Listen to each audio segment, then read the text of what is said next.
Hey guys, so let's talk about former President Trump's latest indictment. 98 pages of indictment. 98. A lot of that is basically just about the RICO charges, which is basically racketeer influenced and corrupt organizations. The Georgia statute differs from the federal in some ways. I don't want to get into that. It's not important here. What is important is whether or not RICO can be proven here.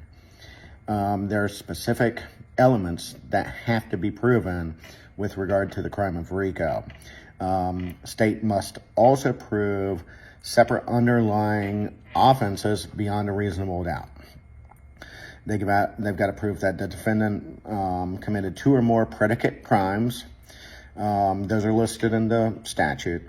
That the predicate acts were committed as part of an enterprise engaging in a pattern of racketeering activity, and that either one or more of the acts that formed the pattern resulted in the defendant acquiring or maintaining control of any enterprise, real property, or personal property, which could include money, or the defendant was employed by or associated with the enterprise through a pattern of racketeering. So let's start off with some of the claims that, a motion dismissed based off the charges were released early before they were voted on. I'm going to make a bold statement now and say that's not going to matter here. The reason why is because that was not the indictment that was released. Those were the charges that were being proposed. Mistakes happen when things are e-filed.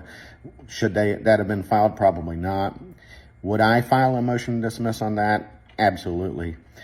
But proving that it wasn't a mistake and that it was actually the indictment being let out early, that's going to be difficult. I just don't see that working. And now I'm not saying one way or the other in this issue whether former President Trump is innocent or guilty in this matter. I don't know. No one knows what's going to happen here. The reason being is it's an indictment where only 51% of the grand jury has to say, yes, a crime was committed. Second, is all this is going to have to be proven beyond a reasonable doubt. And, there'll be a jury involved. There'll be a judge involved.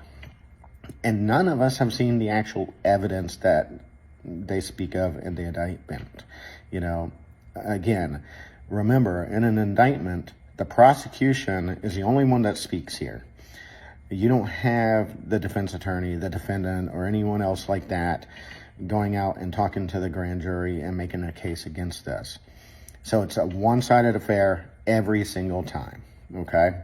So it's easier to get an indictment than a conviction pretty much every time, okay? So is he innocent or guilty? No clue. Now, what they're going to have to prove is that, Trump and the other 18 co-conspirators were literally an enterprise, a group, that was working to defraud the state here. I mean, put it as basic as it can be, that this group worked to overturn the election in Georgia and other states. The questions become whether or not they had a right to do that. Well, constitutionally, they have a right to contest an election that they think is unfair. They have a right to do that. Next is whether or not they went overboard and made false statements and continued to make false statements to further this, to get this election overturned. Well, the question is whether or not they knew it was false. They didn't know these statements were false, apparently. At least that's what the defense was going to argue. What were their state of mind at that point? Was it, this election was stolen. We want the bottom of it. We want to know for sure. whether or not there were miscounted votes, missed votes, illegal votes. There's a lot of things here. So before anyone goes and says, hey, he's going to prison for anywhere between 5 to 20 years on this RICO charge, hold your horses. Before anyone says that he's going to walk out a free man, hold your horses. We don't have the evidence. We don't have any of that. Let's sit back and watch, Question is this going to be considered an election interference type situation? It's hard not to consider that here. I mean, he's busy defending himself all over the place. Is there election interference? Is this intentional to try to get him off the ballot? Who knows? That's not for me to decide. But in the end, we just need to sit back, watch, and see what happens. Finally, my last question is, if RICO is an issue here, wasn't Jack Smith interested in bringing up RICO charges at the federal level? It may have made more sense to do that, but he didn't, and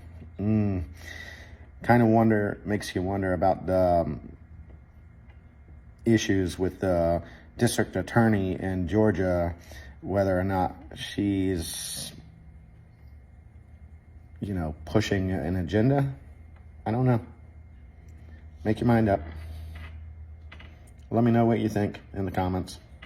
Got Perry from Pennsylvania and stated, "Can you send me the number for the speaker and the leader of PA legislature? POTUS wants to chat with them. Asking for someone's phone number to have a conversation, to ask questions, to get details once again, because Trump and his legal team had questions and wanted to investigate and challenge, is now a felony." Let's go over that. Tweeting while watching TV, reserving a room to have a discussion as to what options are, and asking for a phone number to make a call for the same purpose of, reserving the meeting room, all felonies. Let's continue. Act 128. On or about the 5th day of January 2021, Donald John Trump caused to be tweeting from Twitter account @RealDonaldTrump, "The vice president has the power to reject fraudulently chosen electors." This was an overt act in furtherance of the conspiracy. So apparently, having an opinion or having a legal opinion, quoting the Constitution, and making your voice heard as to what you believe the legal process is to audit and challenge is now a felony. Quoting the Constitution apparently is now illegal, a felony in the state of Georgia. You think I'm done, don't you? Act 96. On or about the 27th day of December 2020, Mark Randall Meadows sent a text message to the office of the Georgia Secretary of State Chief Investigator Francis Watson that stated in part, "Is there a way to speed up Fulton County signature verification in order to have results before Jan 6 if the Trump campaign assists financially?" This was an overt act of furtherance of the conspiracy. So offering to financially help in the process of signature verification, apparently that is now illegal and a felony in the state of Georgia. Let's continue. Act 140. On or about the 6th day of January 2021, Donald John Trump placed a telephone call to Vice President Mike Pence and solicited him to disrupt and delay the joint session of Congress on January 6, 2021, the day prescribed by law for counting votes cast by the duly elected and qualified presidential electors from Georgia and the other states. When Pence refused, Donald John Trump stated that Pence would go down as a wimp and that Mike Pence was not protecting the United States. This was an overt act in the furtherance of a conspiracy. So Donald Trump, once again, pursuing the totally constitutional process of challenging results, speaking with Mike Pence in reference to delaying the process and challenging the results, calling him a wimp, is now apparently illegal. Supposedly makes you guilty of conspiracy, charged under the RICO Act. This whole thing is laughable. It's legit.